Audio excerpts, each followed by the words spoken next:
আউযু বিল্লাহি মিনাশ শাইতানির রাজিম।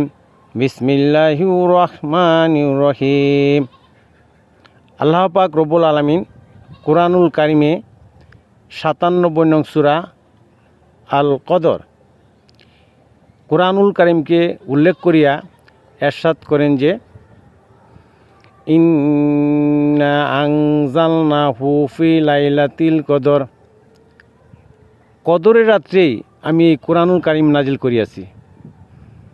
অমা আদরাকা মা লাইলাতিল কদর, কিসে জানাবে তোমাকে এই কদরের রাত সম্পর্কে। লাইলাতিল কদর খায়রুম মিন আলফি শাহর, এই কদরের রাত্র হাজার হাজার রাত্রের চেয়ে উত্তম, হাজার মাসের চেয়ে উত্তম। নবী করিম সাল্লাল্লাহু আলাইহি ওয়াসাল্লামের উপর এই কোরআন নাজিল হওয়ার কারণে তিনি হয়ে গেলেন সর্বশ্রেষ্ঠ এবং সর্বশেষ নবী।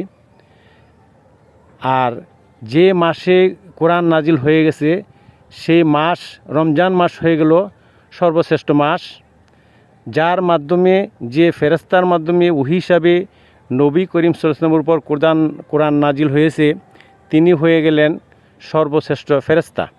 সুবহানাল্লাহ।